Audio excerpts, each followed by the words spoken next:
Good morning, everyone, and thank you for joining us. My name is Constance Sayers, and I'm the president of Government Executive Media Group. It's my great pleasure to welcome you to today's OPM HR Solutions webcast, Effective Performance Management, Achieving Mission by Maximizing Employee Performance. Before we get started, I want to go over just a few housekeeping items. At the bottom of the platform, you'll find several icons, including a Q&A tab, which allows you to ask a question.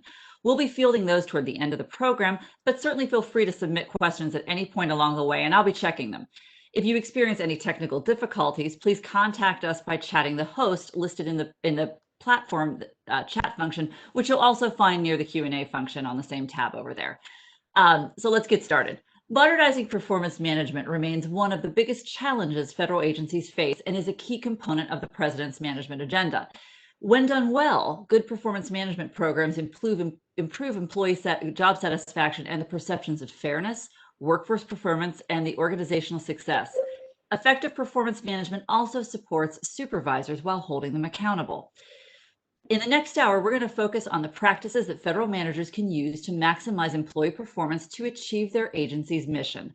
Our speakers have decades of experience in performance management and represent a broad range of agencies. So let's get started with our first speaker. Leading off our discussion is the Acting Director of the United States Office of Personnel Management, Michael Regas.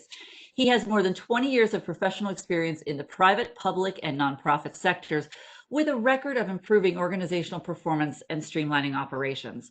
Prior to his current role, he served twice as an appointee to the General Services Administration, most recently as senior advisor and previously as associate administrator, where he worked to increase federal government contracting with woman-owned, veteran-owned, and service-disabled veteran-owned small businesses, and improved his department scorecard from red to green.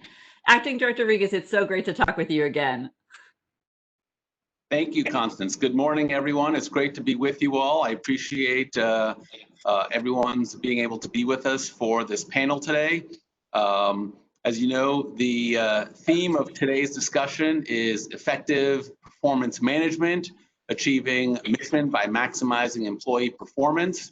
And over the next hour, our panel will discuss ways that federal agencies can create and sustain healthy, results-oriented workplace cultures, such as promoting transparency in management practices and aligning individual performance with organizational goals. Helping employees succeed is a crucial step toward building an effective workplace, but as many of you know, this is only one side of the coin. In addition to helping employees perform well, federal managers also need tools for correcting poor performance as it arises in the workplace. Of course, when poor performance cannot be corrected, managers may find it necessary to dismiss underperforming employees. Until recently, federal managers were severely restricted in this regard. As a result, poor performance has prevented the federal government from effectively serving the American taxpayer. Federal employees and the public have noticed that this is a problem. In the 2019 Federal Employee Viewpoint Survey, only 34% of respondents agreed with this statement, quote, "Steps are taken to deal with a poor performer who cannot or will not improve in my work unit."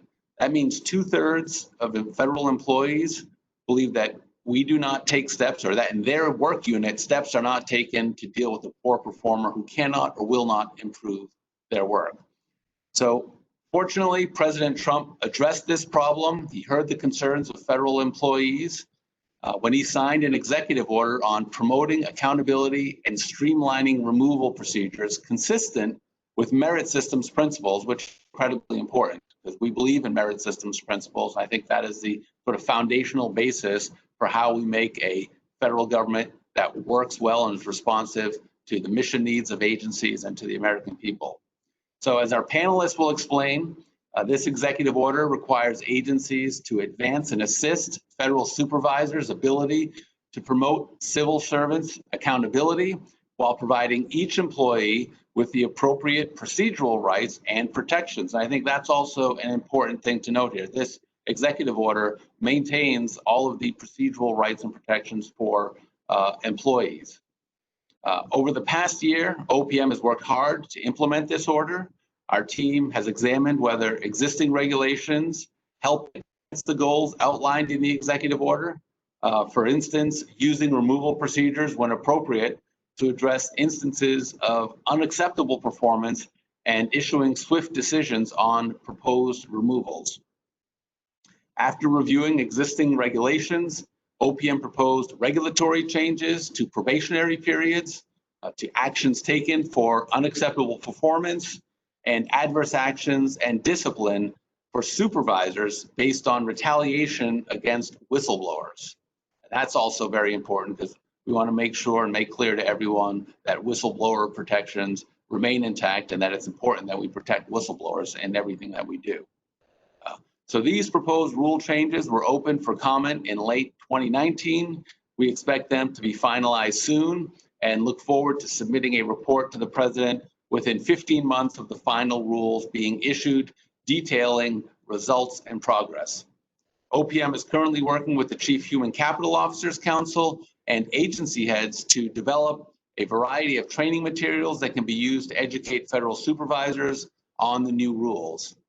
We firmly believe that once enacted, these rules will increase effectiveness across the federal government for the American taxpayer and promote positive outcomes for all federal employees. I hope today's discussion helps you understand these forthcoming rules and gives you a glimpse into how federal agencies are already achieving their missions by maximizing their employees' performance. So I want to thank our panelists for taking the time to speak with us today, and I want to thank all of you for your commitment to building a better federal workforce to better serve the American people. Enjoy the discussion. Thank you very much. Thank you so much for sharing those. At this time, we are really excited to also move to our distinguished group of panelists. Joining me today on our panel, we have Dr. Rebecca Ayers, who is the USA Performance Program Manager in the HR Solutions Division at OPM. Dr. Ayers oversees all reimbursable performance management services provided by OPM. Stefan Mardian, who is the Director of EPA's Office of Continuous Improvement. Stefan coordinates agency-wide implementation of the EPA Lean Management System. And Laura Lex Stanley, the Director of Labor and Employee Relations at the Defense Civilian Personnel Advisory Service. Lex's team delivers policies, advisory and consultative services, training and operational support for the Department of Defense. Welcome, panel. Thank you. Great to have you this morning. So I am really excited. We have about 339 people with us this morning. In my 20 years of doing events in this market, it is always the topic of performance management that draws a great number of passionate federal managers. So we're going to get right into it. Our first series of questions are going to focus on cultivating a more productive and engaged workforce. So I'm going to start with you, Lex. How has performance management changed in your organization in the last 3 to 5 years? Well, thank you for that, Constance. So I think in the Department of Defense, predominantly in the last 3 to 5 years, most of the changes that we've seen have been in regards to streamlining performance management programs and in the use of automated systems to support those programs. We, over the last 3 to 5 years, have decommissioned about 25 to 26 performance management programs and streamlined them into one, the Defense Performance Management Appraisal Program, DPMAP. So this helps with the DoD employees who frequently move between components and DoD agencies. It allows their record to follow them, and it provides an online tool for supervisors and managers to use during the managers and employees to use during the appraisal period. DPMAP covers about 600,000 of the 900,000 civilian employees in the Department of Defense. It stresses two-way communication from employee input in the development of the plan, to touch points during the rating cycle, to employee input in the final rating of record. It's a 3-tiered system: acceptable, unacceptable, and outstanding. And the tool uses, as I said, a online platform, My Performance tool. In developing DPMAP for ease of administration, we modified an existing tool to build the current tool we're using for DPMAP. And it allows supervisors and employees to access that tool 24/7 from any place in the country, or any place in the world, really. That's great. Wow, that's really incredible. Dr. Ayers, what changes are you going to see kind of coming down the path overall for all the different agencies within the next 3 to 5 years in the topic of performance management? I think Lex gave a great introduction to what we're seeing across government and what agencies are doing. So we know that 10 years ago, if we look back a little bit, we had 2/3 of federal employees were using paper performance plans. So technology is definitely moving into the government, just as we've seen it move in the rest of our lives and the rest of the way that we communicate and work with one another. We're seeing technology take over in performance management as well. So whereas 10 years ago we had 2/3 who were using paper performance plans, today we look across the federal community and we see about 2/3 who are using some sort of technology to automate the process.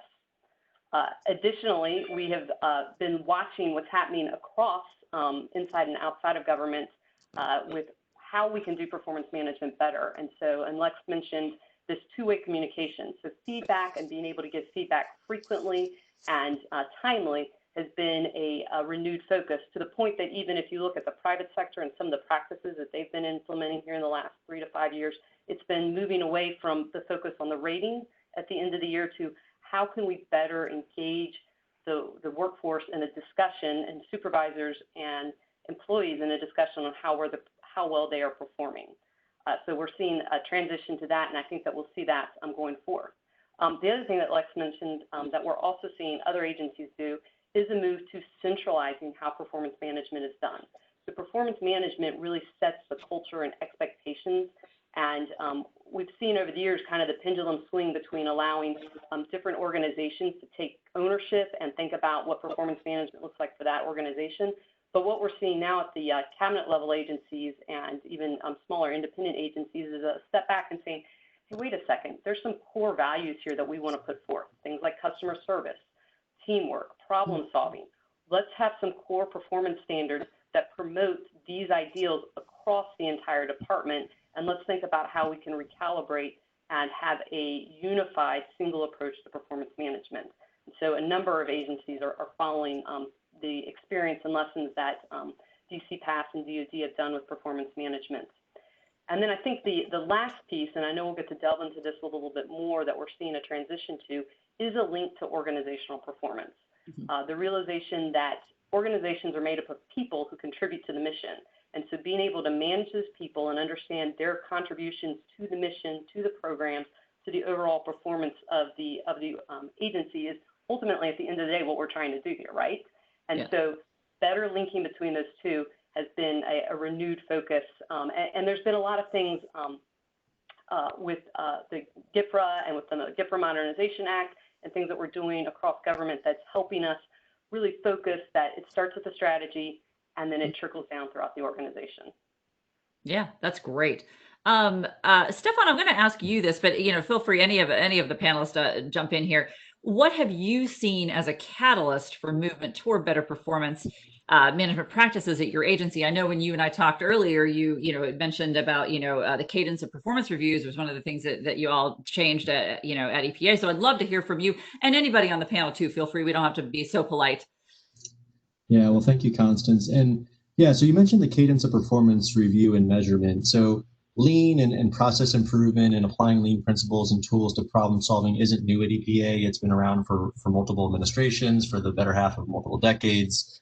But what is new is the idea of having a lean management system, which really does stress the need to have high frequency and improved cadence of performance measurement. And that's at every level of the organization. So that includes the front line, between middle managers and senior leaders at the organization level, but also at the agency's senior leadership level. So what does that mean? So this lean management system that we've deployed at EPA over the past few years equips teams, staff, and frontline managers to have weekly huddles, which are 15-minute flash meetings.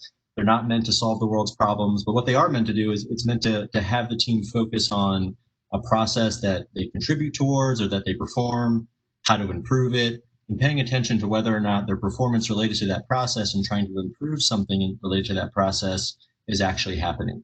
So those meetings and that focus then feeds up into each organization reviewing another type of visual management tool, which is called a bowling chart, which ultimately is a scoreboard, right? It's green, yellow, red, signifies different performance measures and metrics. Are we on schedule, or excuse me, are we on target or are we not? But ultimately, those senior leaders at each organization, so that's all 10 regions, each national program, such as air, water, land, chemicals, they're getting together on a monthly basis for multiple hours. to talk about how well they're performing against critical performance targets for EPA to meet its mission. And then more so even, or not more so, but which that contributes towards is a meeting with the EPA administrator with senior leaders on a quarterly basis to inform the administrator how well EPA is doing on our most critical measures and metrics, as they relate to EPA strategic plan and meeting our mission. So, leading up to this point, EPA had paid attention to this, but collectively we hadn't created this cadence of performance review and measurement that we now have. And really this is critical because it really stresses the importance of not always focusing on what our to-dos are, or a term that's often used as the whirlwind, right? We have so many things. Our to-do list oftentimes are increasing on a daily basis, right? We accomplish some things, but we don't always knock out everything on our to-do list. This actually requires us to stop from doing, and it requires us to pause for brief periods of time to focus on how well we're doing and how well we can improve. And it's incredible how stopping from doing from time to time and frequently helps us focus collectively, especially staff and management together, on how to improve. And for EPA, that focuses on schedule. Teams can see, or groups can see, is our work on schedule. Are we getting better at the thing we want to get better at? And are we taking action to improve? That's really great. I know sitting at the head of an organization myself, the last thing you're so busy with the thing that you're doing that sometimes you don't pull up to actually review your performance, which I think is key.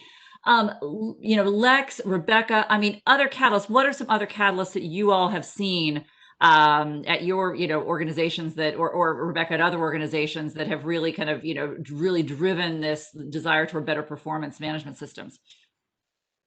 Sure. So the easiest thing is to do nothing, right, at the end of the day. And it really truly takes, when I think about catalysts, I think about windows of opportunity that we get that sort of spur leadership on to take hold of this, because it starts at the top of the agency. It starts with the desire to make sure that we're staying relevant when it comes to managing our organization's performance.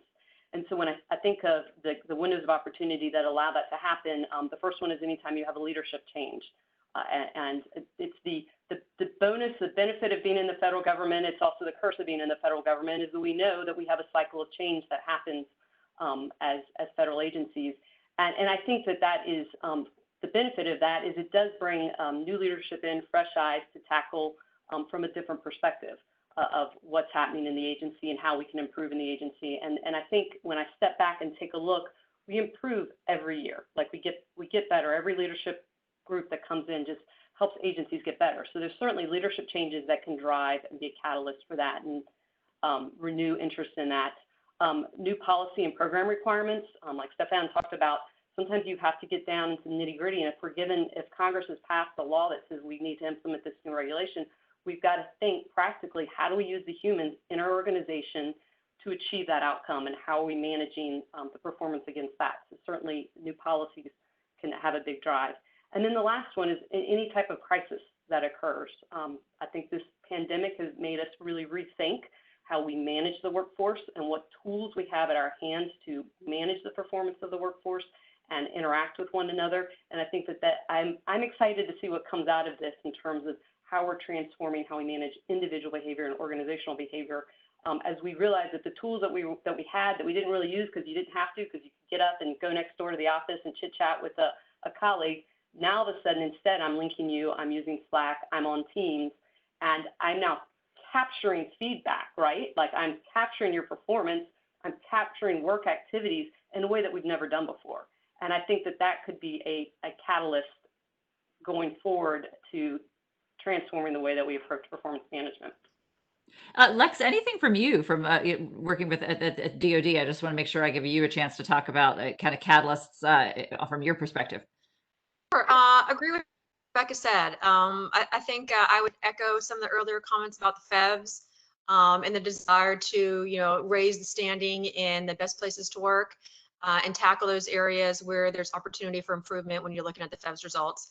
And then I think the other piece is, kind of associated with that, and that's the retention of high performers, right? So when you see responses in the FEVs about, my agency or manager doesn't take appropriate action, to deal with those who won't or can't perform. What's the impact of that on the organization and a mission accomplishment? So I think one of the drivers is that desire to maintain those folks who are contributing the most via performance management to mission accomplishment. Great, fabulous. Next question is going to be Stefan, but Lex also, just because you guys are, working at the agency level here. What's the one thing that you've done that you would recommend an agency can do that would have the biggest impact on performance culture? And I think that again, both Lex and Stefan, would love to hear from you both on that. So yeah, Constance or Lex, I can take a lead on answering that question first. So I alluded to this before, but the idea of getting better at something. Our ability to get better at something really relies on focus, right? So one thing that we've done, and I would recommend that each team and group does, is choosing one thing at a time to get better at, right? It seems simple, but maybe that's the beauty in it. But focusing our attention on one thing at a time commits our energy, its attention, and our action on achieving that one thing. And there's a common misperception that if we're focusing our energy and attention on improving one thing, even if it's not the most critical thing, but just picking one thing and putting the energy behind it, that we're going to lose sight of other things, right? And we have a million things on our plate. And there is a way to sustain performance on everything else, but to also improve performance on that one really important thing. So that's a critical part of our lean management system at EPA. It's something that's meant to have teams focus on sustained improvement on everything else, focus on improving one thing. And then once they achieve that performance or process improvement, or once they resolve that problem that needs to be addressed, it's keeping track of that improvement, sustaining that performance level, and then moving on to the next one thing at a time to get better at. And over time, and we've started to see this with groups that have been deployed for a longer period of time, or that are using this system for a longer period of time, they've moved from one thing at a time to get better at to the next thing to the next thing, and they continue to monitor performance of the things that they've improved while still picking and focusing on the next thing to get better at and the next thing. And I think we could all agree that there's always things that we can improve. This feeds into that ideology. And ultimately, what we're now seeing is, now that more groups across all of EPA are starting to focus, or better said, starting to realize improvements on their focus, we're now starting to be able to share those best practices and cross-pollinate geographically across regions, across programs, so that the improvements by one team aren't just realized by that one team. They're also, they can be benchmarked by others within the same organization. And the one last point I'll make on that has to do with one decision point that we had at EPA was, do we tell teams what to focus on? Like, do you tell your staff what they need to improve, or do you allow them the opportunity to pick the thing that they would like to improve? We chose the latter, which was purposeful and deliberate, because we wanted them to buy into the system, for them to pick what they thought was most important, but also so that they could realize and to see how the tools that are being applied to their work, to solving problems, to process improvement, can realize improvements. And then as we go forward as a leader or as a manager, I would strongly suggest that if over time you see that teams are still not focusing on the most important thing to improve, that we gently pull, right, or nudge them to start focusing on the more important things, because now they have the tools and the experience to start applying what they've learned to the really big sticky stuff. That's really great. And I love the idea too. I mean, best practices, our idea of practice. And I do think if you learn how to, approach something and get better at it, I would imagine that the next time you do something, you would do it faster, because you know how to approach it. And so, and that I think would just breed success. And I gave the analogy when we talked previously. Yeah. You don't teach someone to weld on a skyscraper, right? You teach someone to weld on scrap metal. You want them to feel free to make mistakes and to learn from that experience. But when it's time to create something that's pivotal for the success of whatever your mission is, right, they need to have that experience and tool. So that's the mindset. So it's a slow game, but it's purposeful and it's effective. That's great. Really great. So just a reminder that we are taking questions toward the end of the webcast. So please submit your questions via the Q&A tab. Just a reminder on that. Next, I want to shift our discussion a little bit to talking about aligning individual performance with organizational goals. So Rebecca, I'm going to start with you on this. What do you think is needed to make the link between individual performance and organizational goals? And what are some obstacles that you have to overcome there? And how do you do that? So it's a big question, I know. Yeah, absolutely. And this is something that my team and HR Solutions helps agencies with every day, tackle this question of how can we get better? How can we do better? How can we meet mission? And what are the tools in our toolkit that allow us to make that linkage? I'm going to say it again because organizations at the end of the day are made up of individuals, and it's managing that human behavior to achieve those organizational outcomes. And we have a lot of tools in our toolkits in terms of starting first at defining that strategy of who we are, where we're going, the goals that we're trying to achieve. I love Stefan's example of bringing the workforce along, bringing individuals along to help us figure out what's important, what's the purpose, what are we trying to do here, and where are we going. We have a lot of tools in terms of defining the type of work that we do. With technology transforming the way that we do work, we can think differently about whether or not we actually need a position to fill that type of function, or whether or not we can use some sort of technology in its place. So we can certainly design the workplace and the workforce and the type of work to create those better linkages and alignment. And of course, there's pay and performance and other things. I think practically what I've seen in federal agencies is an obstacle to overcome is oftentimes the strategy and the direction of the organization sits within our budget and performance office. And so they align dollars to what it is that we're trying to do. And you have your performance and budget office over here making these decisions, and then you have your HR office over here managing the people. And it's really bringing those two groups together to think together about what are we doing with our workforce, what are we doing with managing the performance of that workforce, and how is it supporting the strategy that we have. And it's as leaders actively making sure that those two functions in our agencies are working together seamlessly. And I think there's a lot that we've done in the last 10 and 15 years with the focus on strategic planning, with the focus on human capital planning to bridge that gap and to allow that to happen. And I think we're seeing the results of that in agencies now. That's really great. Lex and Stefan, I want to ask you kind of, basically the same question.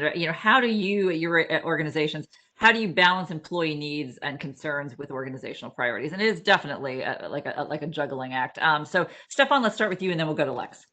Sure. So the way that we've done this, at least on the books, is by measuring employee ideas, right? So my office at EPA, we have primary metrics that we pay attention to that are agency-wide, but one that's critical is employee ideas implemented. So, and what this is meant to do, and the way that it's defined is any employee should be and can come up with and does come up with ideas to result in a beneficial operational change. So that could be something changing the way that we do our work to do it better, or changing or bettering the workplace, right? So that's how we measure it. But ultimately, the essence of that metric or that measure has to do with creating a culture of listening. And it's meant to create a culture of connectedness between management and staff at every level. So at front lines, middle management, senior levels, we need to be listening to our staff because they are closest to the work. They are running into the problems, they're figuring out ways to address it, and they need our help for resolution, right? Or for support or resources or whatever it may be. So we are trying to foster a culture of listening and engagement at EPA. And the way that we're doing that, we started out last year by introducing this metric and tools for each organization and every group at EPA to create space to listen to employee ideas, analyze those ideas, and then to have follow through with action to implement those ideas, or the ones that are worth implementing. And we started off with a relatively modest target, which was about 700 ideas this past fiscal year, which is about 5%, which means about 5% of EPA staff would need to come up with an idea for us to meet our target. We're increasing that now to 5,000 for next year, right? Which means that's amazing. Yeah, which is great, right? And our expectation is a third of EPA's employees will have an idea that is implemented that will result in a beneficial operational change. That will be difficult. There's a lot that goes into that, but that's the point. We want this target, we want this measure to be transformational. We are deliberately trying to change the way that we think about listening to staff, the way that managers engage with staff and implement the ideas that they have, right? And the idea is not to, especially with measures and target setting, if you slightly increase a target, often what we see is groups will work within that same space a little bit harder, or as hard as they need to improve.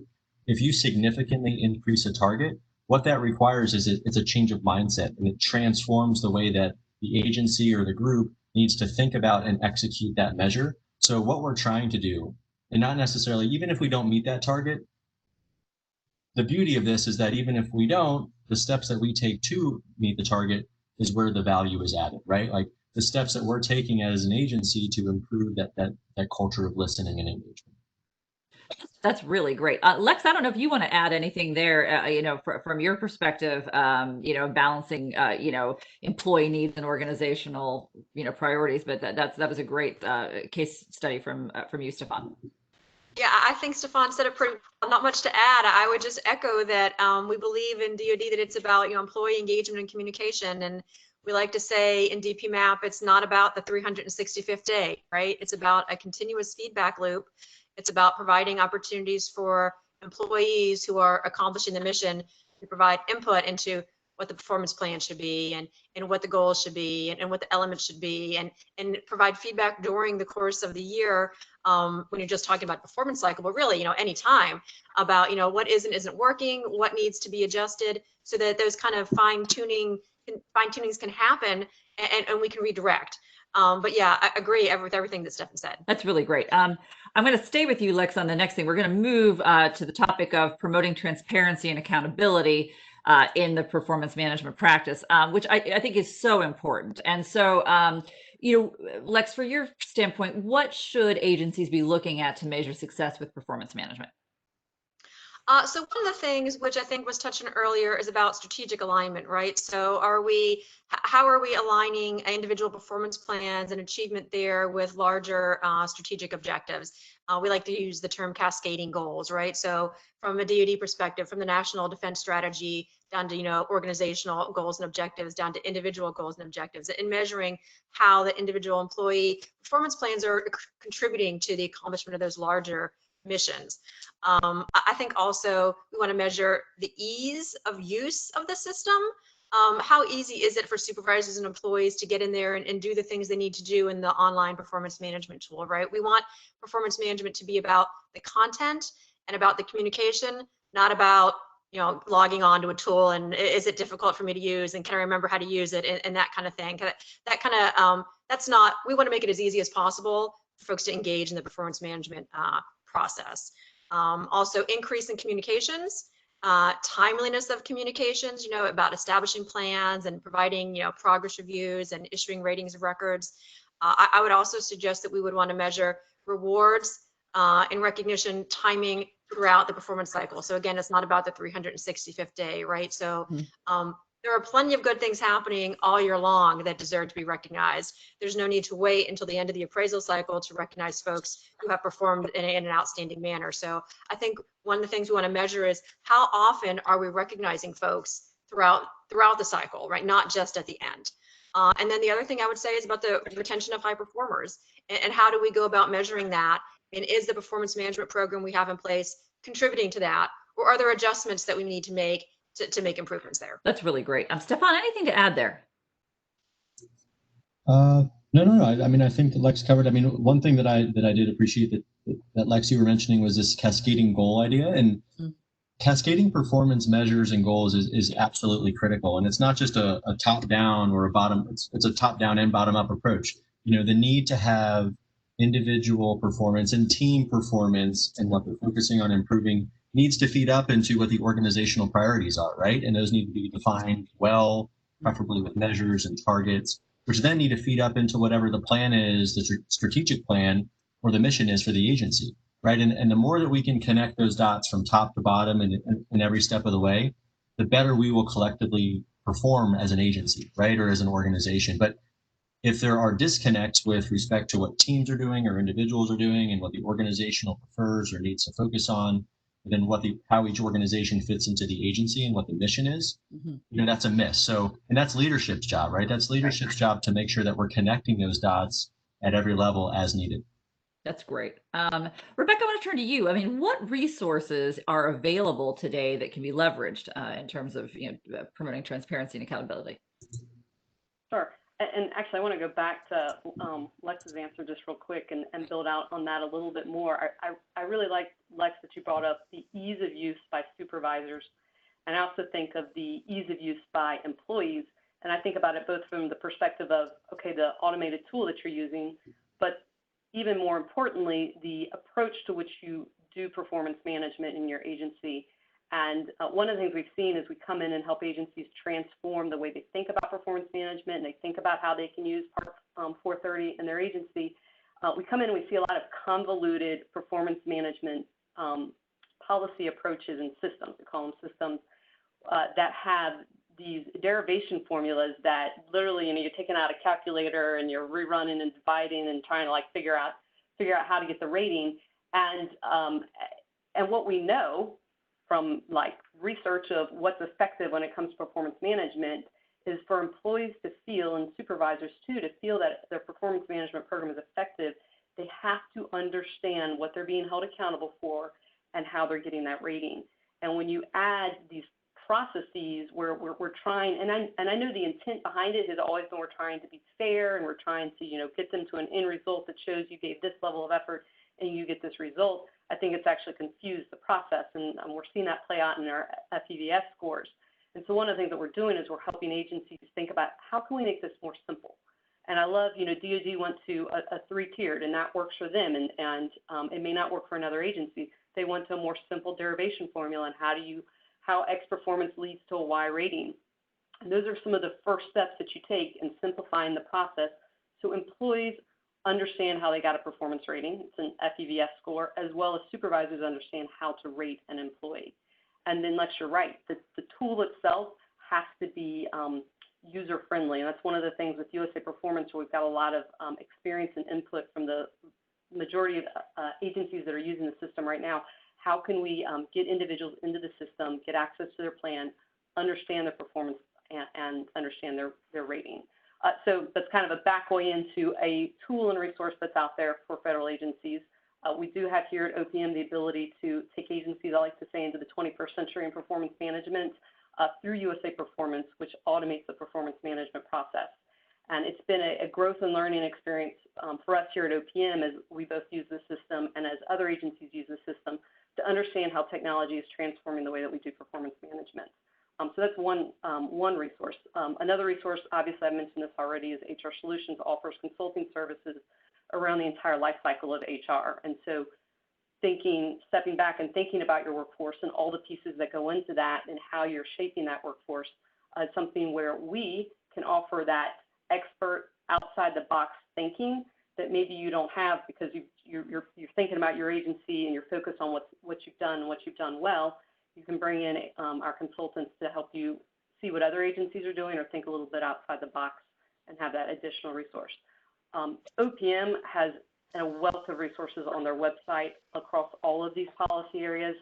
Last night I was out thinking about this question. I was going through and revisiting what do we have in performance management. There's a lot of toolkits and handbooks, things for supervisors, things for employees, both to think about cascading goals, to think about setting performance standards. And so I encourage folks to visit the OPM website and get access to those tools. I do think, Rebecca, we're going to have some of those if you're attending this session today, you're going to get an email with the tape of this, as well as some of those great resources. So definitely look for those in your inbox. Just going to shift over. We have some questions coming in. And before I get to some of the final questions I have here, I'm definitely want to, we've got almost 400 people with us this morning. And so I just want to make sure that we're getting to their questions. One thing here, how do you, just as for the whole panel, how do you promote trust in the performance management system is one question that we had. And then how do you determine if the system is serving your organization positively? So I'd love some thoughts. Maybe let's break that question down a little bit. So how do you promote trust in the performance management system? I'd love any of our panelists who wanted to start, feel free. Well, I can go from an organizational perspective. Perfect. Transparency is the key word, right? So performance ratings for the individual and how that ties to what for the unit or the branch or the division, and ultimately what that matters to the organization. There needs to be clear lines, and the information needs to be available as to what are we trying to achieve, right? Something that's specific, right? What is the outcome that we are trying to achieve?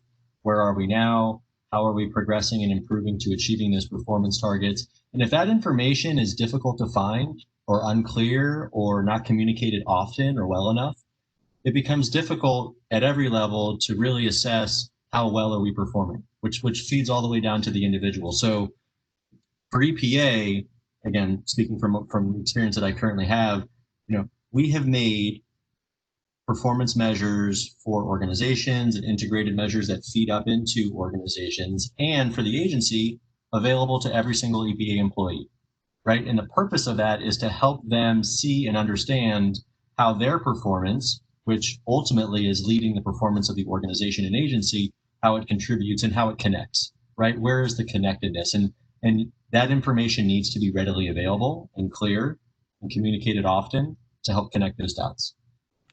Thank you. I don't know, Rebecca or Lex, if you have any thing to add on that question.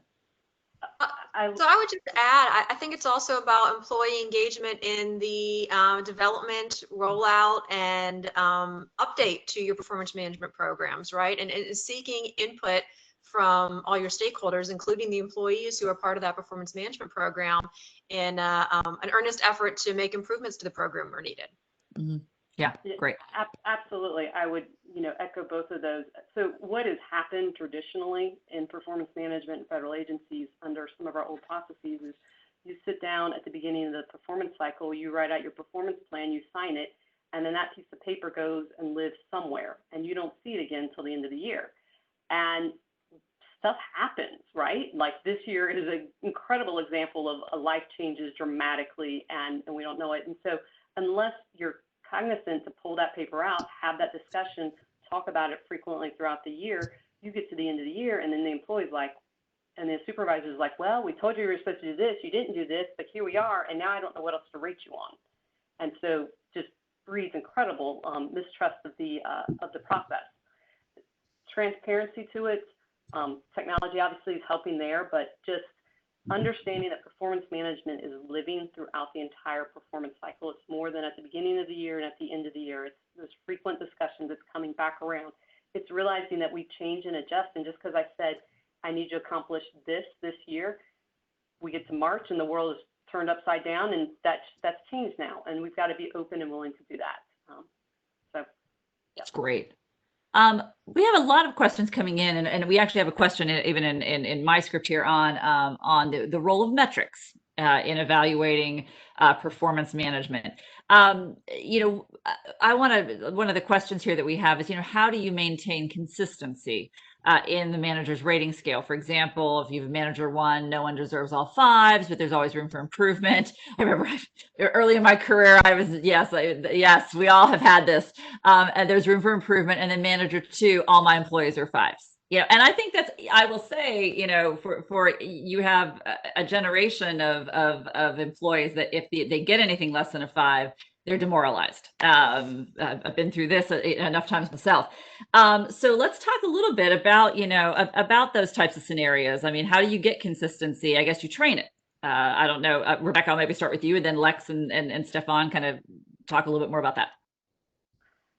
When you think about the distribution of rating and you think about individual rating, and again, I'm going to come back to managing human behavior, individual human behavior in organizations, it's being able to clearly link how they contributed to the organization. So at the end of the day, as you think about each individual's contribution, you also have to think about, did we meet our organizational goals? Did we meet the plans that we set forward? I think Stefan talks about really linking that even down to the team level. And then you're able to clearly demonstrate, hey, this year we did really well. We hit all of our targets, and that's thanks to the outstanding work of all the team members. There was one year in my where we didn't hit our targets, and I went back, and I have those high performers always expect to get outstanding, and I said, I can't give outstandings this year. We didn't meet what we set out to do this year, and I can't justify that to you as individuals, and of course I can't justify that, to management, but to us, like we have to own our performance. And so I think that you've got to look first. You start first with how well did the organization perform, and then you think about the contributions of each individual to that. That's really easy to say, really hard. Oh, that's a really hard I have myself had that conversation. That is a very, very difficult conversation, especially with high performers. Lex and Stefan, I'd love your thoughts, on that at all. If you have any other things that you're doing at your agencies that can kind of, talk about how you're handling consistency. I think, Constance, you kind of hit it with training, and providing opportunities for supervisors to work on those performance management skills via, whatever format you use at your agency, be it a leadership support network or, brown bag lunch training you do for supervisors. But I think it's about providing supervisors the information and the tools. And bandwidth is one of our most important resources, right? So that includes the time to spend to really focus on performance management and do it, the justice that it deserves. Yeah, go ahead, Stefan.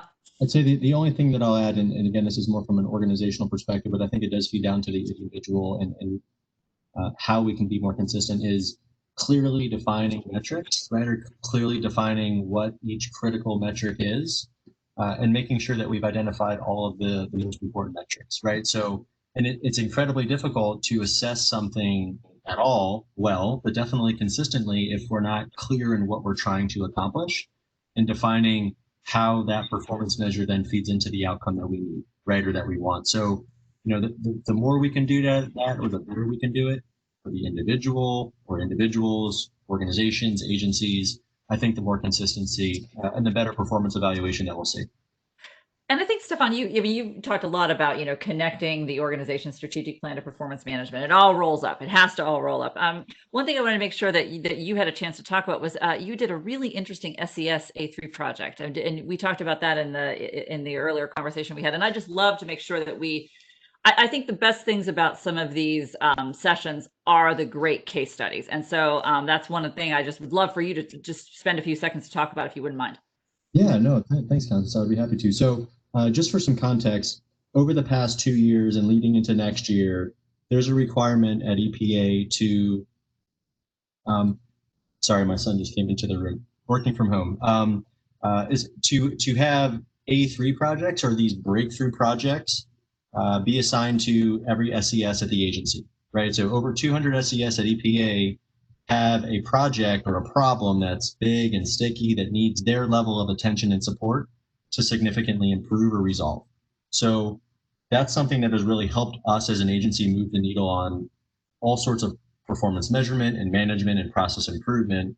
But for me, and Constance, I think what you're alluding to is this idea of listening and connectedness. So for the FEVs, one common question that EPA doesn't rate all that great on comparatively with the rest of the agents or with the rest of the federal government is, are we utilizing our talents well at work, right? Or can we utilize our talents better at work? So my A3, or one of my A3s, has to do with passion projects, right? And it's creating space and time for my staff and me contributing my time and attention and resources to ensure that whatever they're passionate about, that they have time and space to pursue that and get support, so that that can then lead to more ideas, more improvements.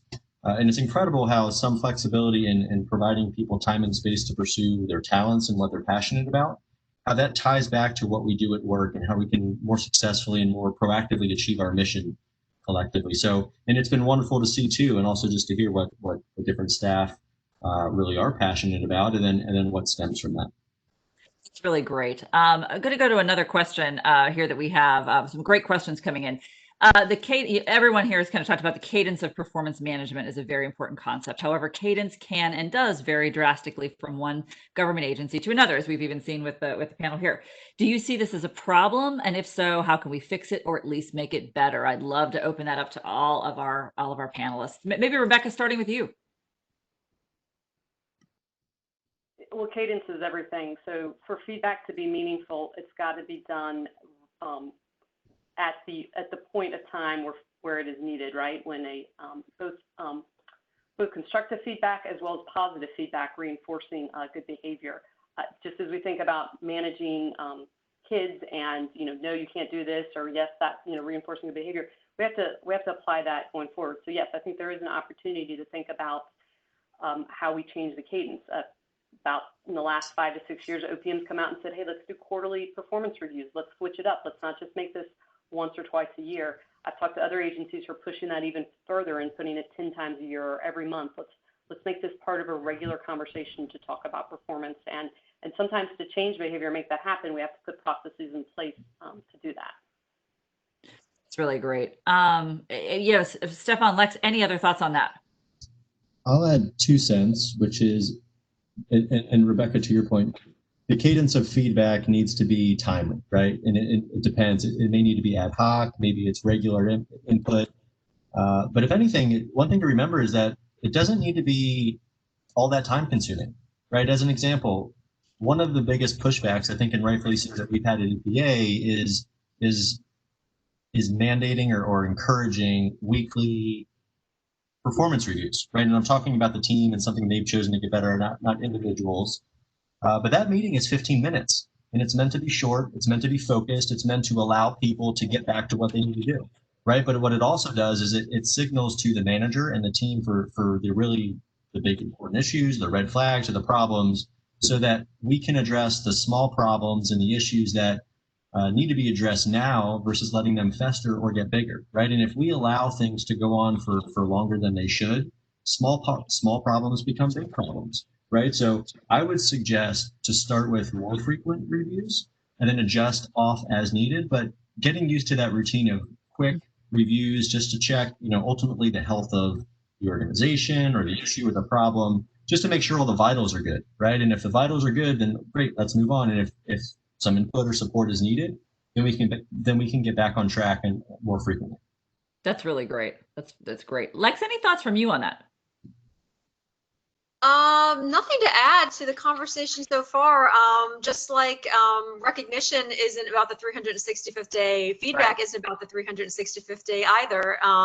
It's the timeliness of both of those pieces. Feedback, I think, sometimes has a negative connotation, right? I'm going to get some feedback. But it doesn't have to be. Feedback can be positive. And providing employees, on the spot or as timely as possible feedback as to what they're doing well, or where they need to make improvements, or where they need to redirect their energies, allows for the employee, gives the employee the opportunity to make those adjustments during the performance management cycle, right? And then it also, of course, contributes to the mission accomplishment, which is what, why we do this performance management thing. Mm-hmm. Yeah. I do want to stay with you, Lex, just for one more question here, which is we've talked a lot about the role of metrics in evaluating performance management. What are the major hurdles that you see in the adoption of metrics in the federal sector? I mean, what biggest hurdles? I mean, we've been talking. I mentioned 20 years. I've been doing performance management sessions, and we've been talking about it for a long time. What are the major hurdles as you see?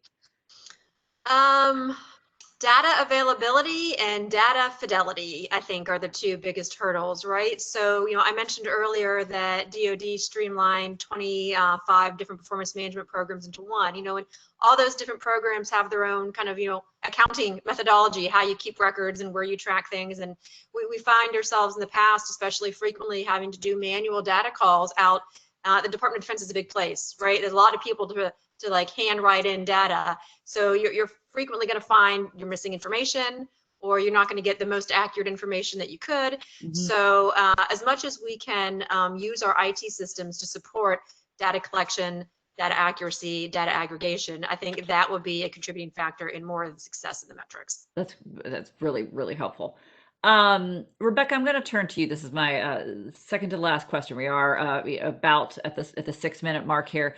But I, certainly want anyone to answer this. But I'm going to start with you, Rebecca. Where do you see agencies in 12 to 18 months with their performance management processes as a response to the streamlined dismissal procedures that we talked about? And I also just want to kind of, I would be remiss with all of us to not talk about the fact about COVID and the shift to telework. Overall with performance management, has this slowed things down? So let's talk first about, Rebecca, about the 12 to 18 months with the dismissal procedures. Yeah, absolutely. I'll start with that, and then maybe I'll kick it back to Stefan. Yep. And let's talk a little bit about the impact of COVID in our workplace. Yep. But in terms of what does the world look like 12 to 18 months with these now streamlined dismissal procedures, which are going to come out shortly? I think of three things that I'd like to see, and I expect to see. I think the first thing is we've already talked about catalysts, and one of them being a policy change, and this is certainly a policy change and shift a little bit to help us better manage the workforce.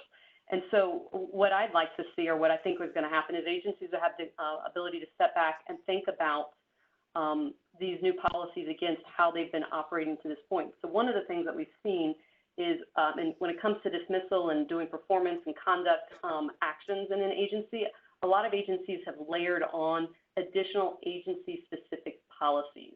And because of that, they've unintentionally also extended the amount of time that it takes to take certain actions. And so this is the other end of the spectrum of, what do you do when it's not working out for a variety of reasons.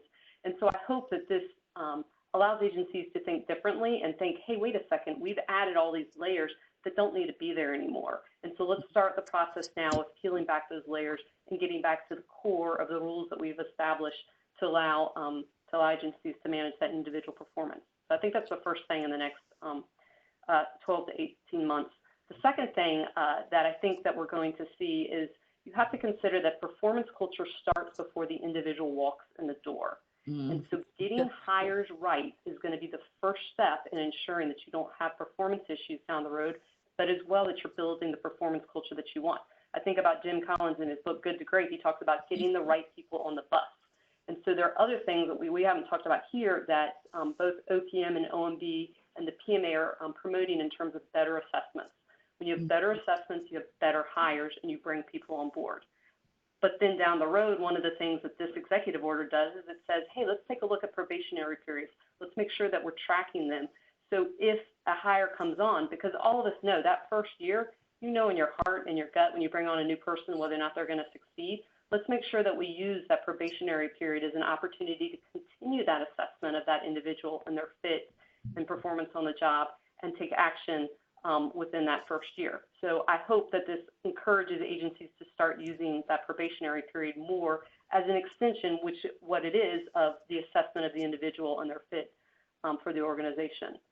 The last thing, and this is a key piece of that executive order, which is educating supervisors on the new procedures.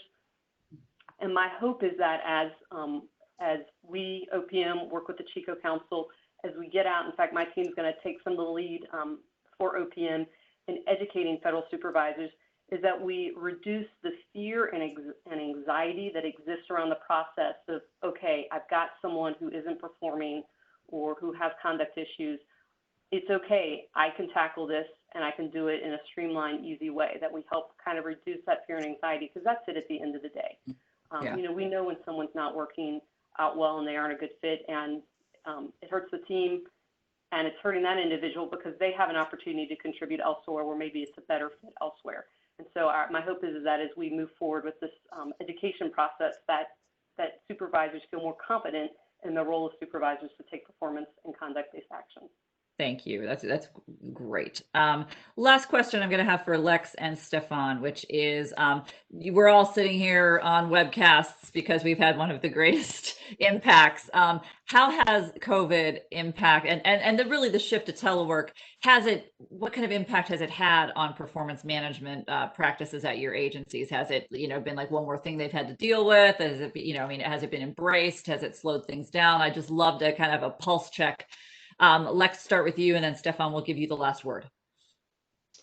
So I think you can't make one blanket statement about the impact. I think there are a lot of individuals that have been able to shift to a remote work environment, and it's been a pretty seamless transition, right? And they are as productive, if not more productive, because they've lost their commuting time and they have less distraction. But I mean, that's not always the case. And there's some work that doesn't lend itself to be conducted in a remote environment, especially in the Department of Defense. I know that, after COVID came, we made some changes to some policy on a temporary basis to allow additional time for supervisors and employees to have some of those conversations at the end of the year, at the beginning of the year, to document those, because we were just kind of transitioning into the remote work environment, and we wanted to make sure we gave folks opportunity to, get accustomed to how things were going to be going and be able to communicate in a fashion that was productive to the performance management program. Yeah, great. Stefan, final word from you, sir. Yeah, thanks. And I'll be brief. I know we're right up on the hour, we respect people's time. So we had to do a hard pivot, right? So people were in the office and now we were all working remotely. And, at least in our lean management system, everything that we did, we literally had paper up on walls that was, a performance management tool or a flow board or ultimately a scorecard and training. And, so, and to everyone's credit, we have successfully transferred, our ability to stay engaged and focused, and with a collective effort to improve to this virtual setting. But in the grand scheme of things, we're still kind of in the nascent stages of seeing whether or not we're doing that effectively, right? So it seems like we are. We're still having team meetings. We're still working together to improve. But ultimately, I think it's too early to tell, at least for me, to see if we're doing that as effectively as we were before, or maybe we're doing it more effectively. So, having evidence and data to support where we are and ultimately where we need to be, I think the verdict is still out, but I am highly encouraged and forever impressed by how everyone has transitioned to this different life, right? With different things going on at home and juggling, kids going to school virtually or caring for loved ones. So it's been difficult, and I think it's a true testament to the federal worker and the public servant to make it work. Thank you. Well, with that, we are out of time. I want to thank our underwriter, OPM HR Solutions, all of our speakers, Dr. Rebecca Ayers, Lex Stanley, Stefan Martian, and OPM Acting Director Michael Regas for joining us. And once again, I want to thank you, our audience, for joining us this morning.